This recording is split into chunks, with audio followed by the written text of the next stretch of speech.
Hey! Good morning mga kabady. Good morning! Agising lang natin. Ito, kape tayo. So kahapon, ay kagabi, nilamay namin kakang butasan yung tatamnan namin ng papaya dito sa gilid. So may ilang tudling pang natitira. Tapusin natin ngayon mga kabady. Imagine, marami din palang papaya matatanim dito. Nasa 90 puno.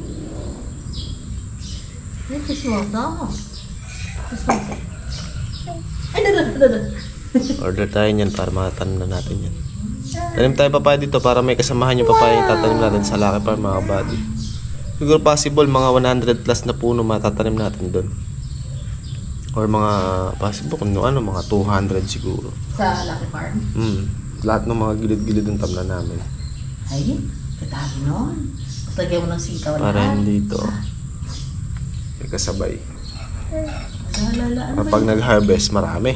Yeah? Noah. Kasi dati. Nawang! Noah! Ano nawang? Ang batang madaldal, ang daldal-daldal mo, ang daldal. Nakainin yung daliri.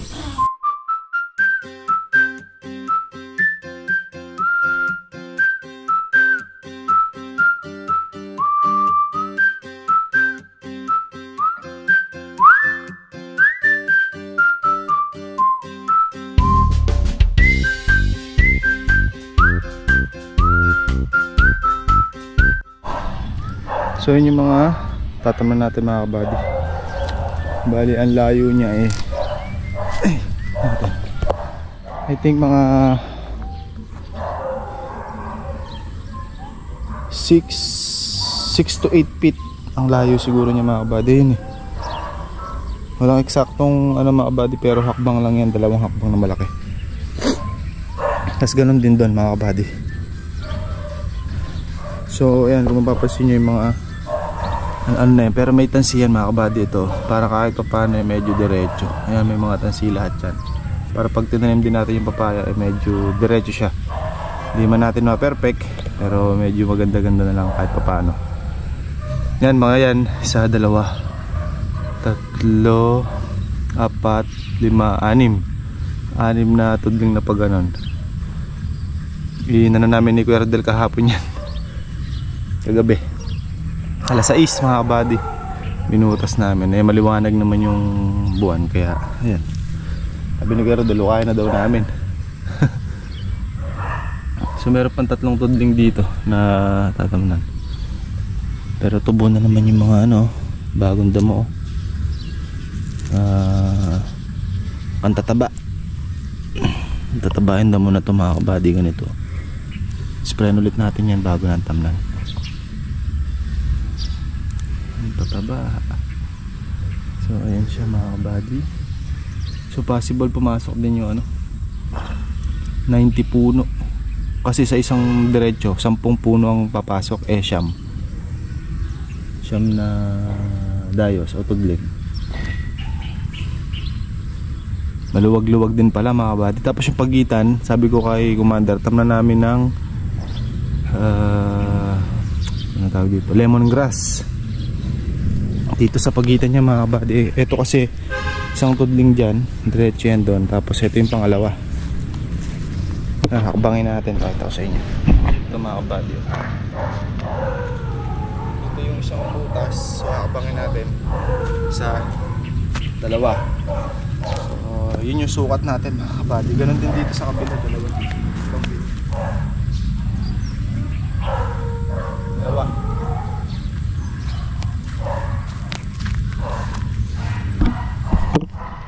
Yan, maano din ito para sa akin mga kabady, halos katamtaman lang din. Katamtaman yung kanyang distansya. Pero kung maramihang papaya talaga at maluwag ang tatamnan nyo, mas maganda kung dito pa sana siya, dito yan, ganyan kalayo yung agwat para hindi magkita yung dahon talaga. Pero ito, kung sakto-sakto lang din naman yung tatamnan, pwede na rin to, kasi para hindi sayang sa space, diba? Pero kung yun nga, kagaya ng maliit lang yung pagtatamnan, kagaya nito na halos 100 puno o 90 puno, mas advisable yung ganito para hindi sayang space dahil maliit lang yung pagtatamnan. Dito tatamnan natin ang dito, lemongrass sa pagitan. Tsaka sa mga gilid-gilid doon, sayang. Hanap lang tayo ng punla. So abutan na tayo ng init mga kabady. Tapusin ko lang tong 3 tudling na bubutasan. Bali ano lang to, 30 butas lang. Pinambubutas pala natin. Mas suggest ko sa inyo mga kabady kung pala. Mas malalim yung hukay. Tsaka mas mabilis mga kabady. Pag kasi binuon mo yung pala at 3 baon, 4 na baon, tapos mabubuhaghag mo pa yung lupa para yung ugat nung ating papaya hanggat bata siya hindi siya mahirapan mag-spread mga kabady o kumalat kasi malabo yung ilalim dahil malalim yung pagkahukay natin. Kumbaga may siya, may salida, meron na siyang malambot na pundasyon at makaka-recover siya ng maganda, nakakabulas siya ng madali dahil naharungkal natin na mabuti yung ilalim. Okay, so ito may tansinan, nalagyan ko na ito.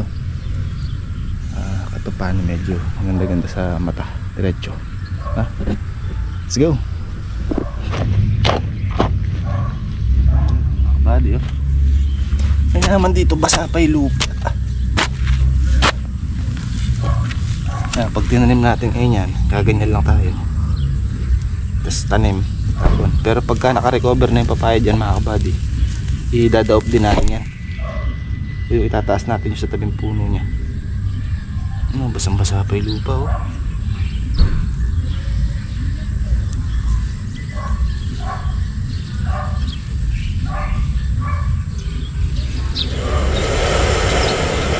So base doon sa experience namin sa papaya, doon sa tinanim natin doon sa tabing kubo mga kabady, yung malapit sa may kubo, ang in-estimate namin siya na kasi yung papaya na yun mga kabady, kapalit nun yung mga tray na naipon namin dati. So, kung bibili tayo ng papaya, ang isang puno pala mga kabady ay uubo siya ng 70 to 80 pesos bago siya mamunga. Ando na yung patubig tsaka yung pataba. 70 to 80 pesos kasi 35 pesos yung isang punla.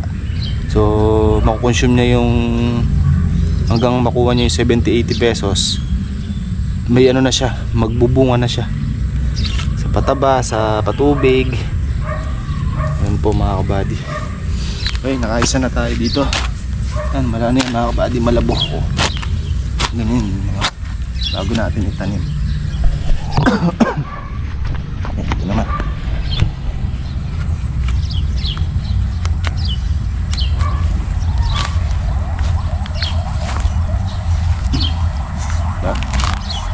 Bulati pa.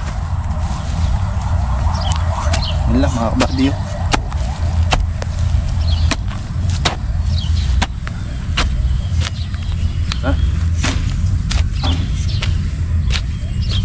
Babalik din natin para hindi ganun matuyo sa init ng araw dahil wala pa naman tanim. Spray ako pa yun mamayang hapon.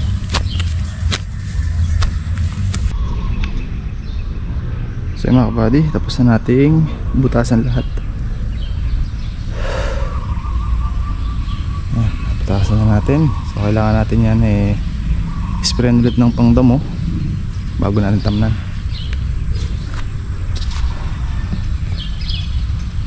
Problema niya mga kabady kung may available tayong makukuha punla. Tingin tayo. Order tayo siguro mga 200. Tapos kung kukulangin, tsaka na lang tayo magpapasunod ulit. Mga kabady, papunta kami ni Kaka sa pilihan ng punla. Anong previous nung ka? Hindi natin kung anong magandang tanim.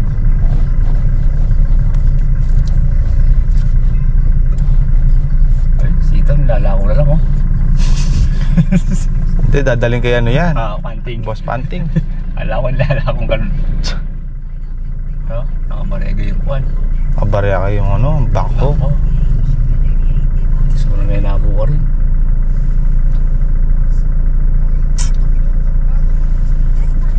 Ba't kaya wala pa si Kuya Rodel tsaka si Kuya? Mag-alas 9 na, wala pa sila. Ano ko may pitas ah? Maluwat yan. Ang kulkul siguro yan. Ang may pretilalam. May pretil nga yun, no? May pretilalam yun eh. Ano eh, matubig eh. Madali rin kaya yan Ken. May hito. Ding itong kaya na eh, banwahan.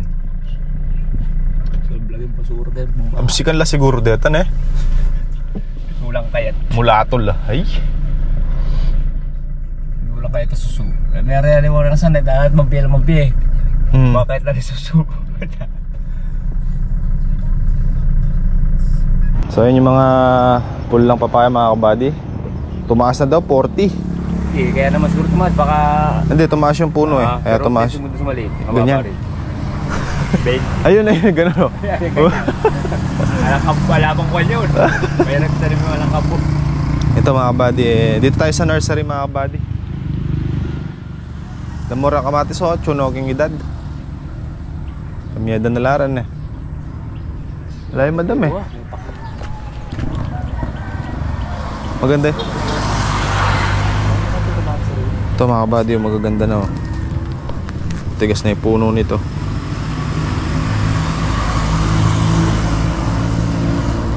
Kaso tuyo.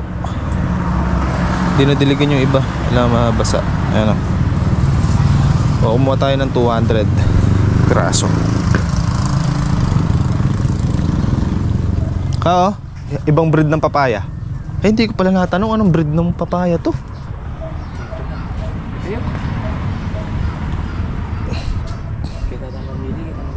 Doon oh. May ano kasi mga kabady, may nabibili niyang buto. Eh kaya lang baka sumablay tayo. Magkano isang ano ng buto? 1.7. 1.7 no? Nakasasilang yun. Oo. Pero 500 pesos na yata yun. Diba? Parang ganun mga kabady. Pero kahit na mahirap kamula kung di mo masyado. Ayun nga eh. Mayroon pang kunin eh. Ito, bunot-bunot. Kokopid. Kokopid. Oh. Kokosot. Kokosot. Kusot na ka. So yan mga kabady. Ang variety pala nito eh Wala kaya nagkakailin leron. Kasi visit eh. variety nito mga kabady is Red Lady. Red Lady. Yan yung mga pahabaang bunga na malalaki. Kuno daw. Titingnan natin kung malaki. Pero yung previous natin nakaraan no, nung pinampalit natin sa tray no, malaki bunga no. Hanggang ngayon. Saka matamis mga kabady. Tapos nag-order din tayo ng 50 pirasong ano, sinta. Yun naman yung sinta. Ang bunga naman nun bilog. 50. Yung sinta bilog ang bunga. Pero ito ba nakarnaan lang tayo? Same lang po. Asan yung sinta? Sa likod. Sa likod. Sige. Red Lady lang mo din. Hiwalay na lang natin yun. Red Lady lahat yun. Ayan, lagyan mo yung box ka oh. Tulungan mo si ate. Para tutulungan ka namin Teno. Oh sinta. Oh sinta.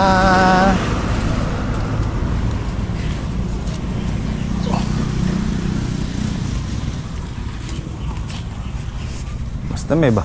Hindi sana pala yun eh. Kaya mga ilan di ka eh. Planters.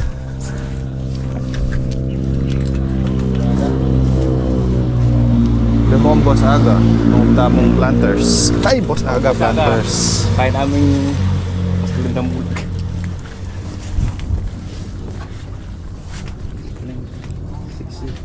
Tapat 5, 20. Pero, yata ka siya kaka. Marami lang kanina pa dito.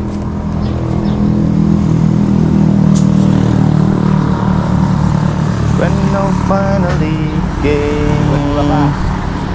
Yan ang Red Lady. Pahaba ang bunga. Ang sinta, bilog. Pabilog ang bunga niya. Pabilog-bilog. Kuha tayo ng kuha. May pambayad ba tayo dyan? Gikas lang po. Hindi ka. Takto na yan, 20. Pilay mo. Baka may sobra. Hindi mo tayo pwede mandaya dyan. Sakto lang yung gabon. Sige pa nga sa 20 eh, no? 5, 10, 15, 20. Kaya mga kabady, pitas tayo ng sitaw. Dito na tayo sa farm. At yung mga na-order natin pula na ibaba na namin.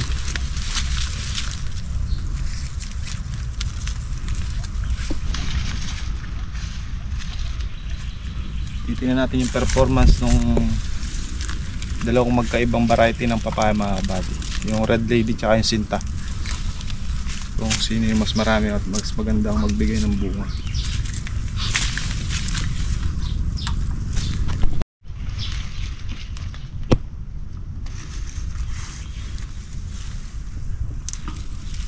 Beans.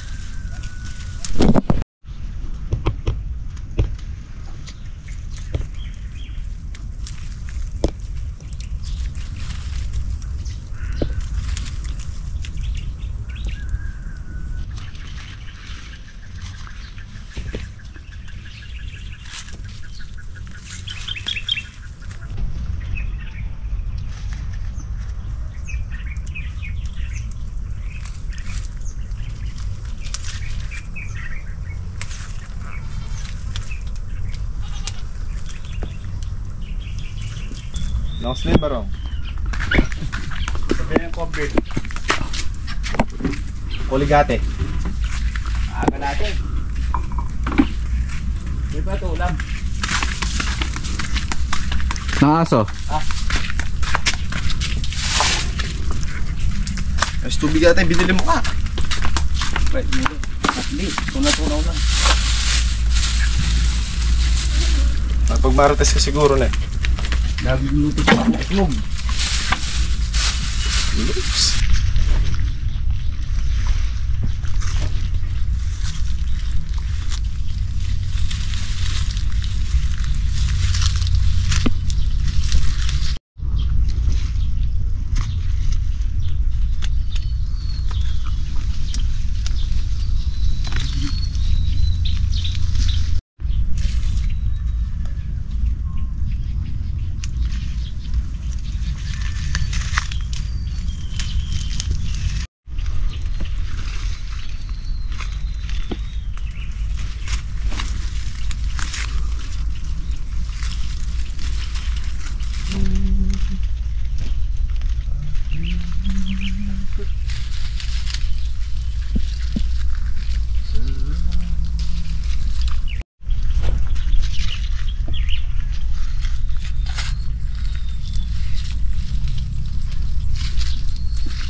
Saya pagbinhiin na ka.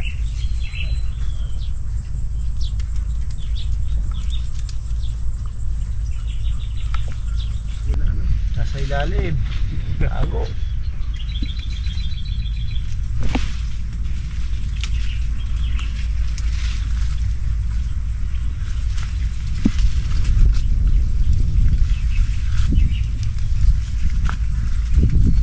Saya spray ng palay kayo na ka. Para naman kaya na eh. Di ba naman ito lang dito? Wala, may drenite.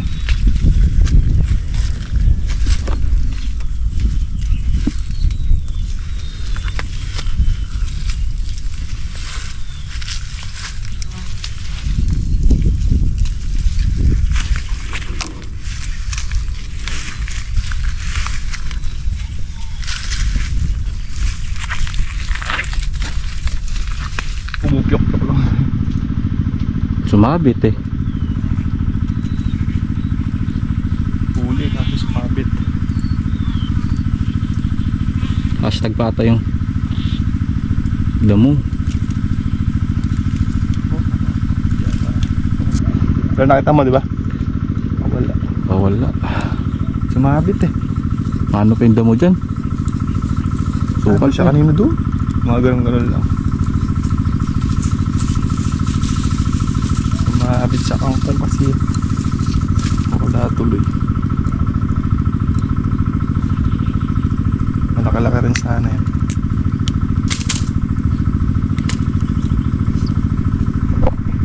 Tungo ah.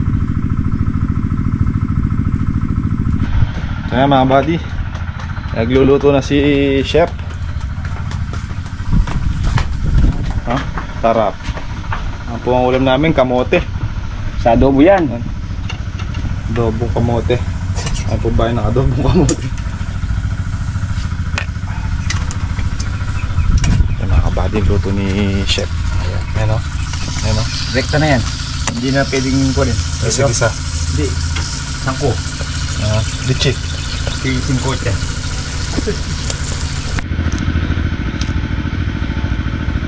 So yung pagtatanim natin ng papaya pala mga kabady, kumbaga ano yan, testing. Malalaman natin ngayon so maganda nga ba ang kitaan sa papaya. Kasi bali-balita na maganda rin ang kitaan sa papaya mga kabady. Kaya tayo naman naglakas loob para subukan. Para malaman natin, di ba?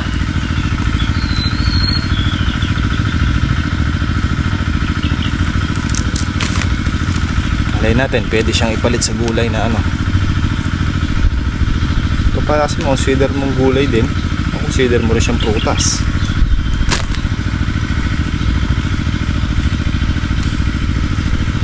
Testing. Pagka maganda-ganda tatanim tayo maramihan. Buddy.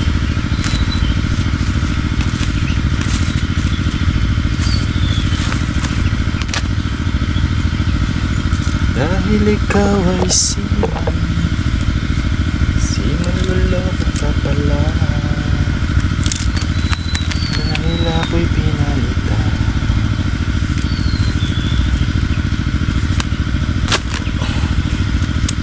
Dinner muna tayo ng sitaw.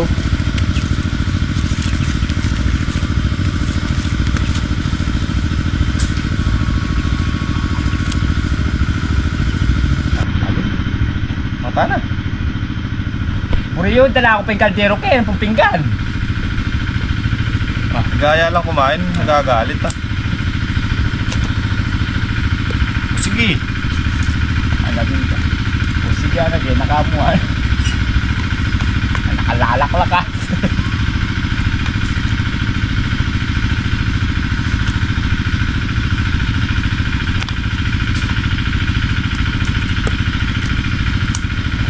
Ayos, makakapasok na yung kulong-kulong yan dun yan. Bukas na eh. Masama nyo pa, ibas yung bagsakan ulit. Naman boy. Hindi naman ganyan. Nakita nyo na naman Diba? nakasipol. Ang boy, pakibalik mo na yan. Baka balik-balik mo na yung traktora mo eh.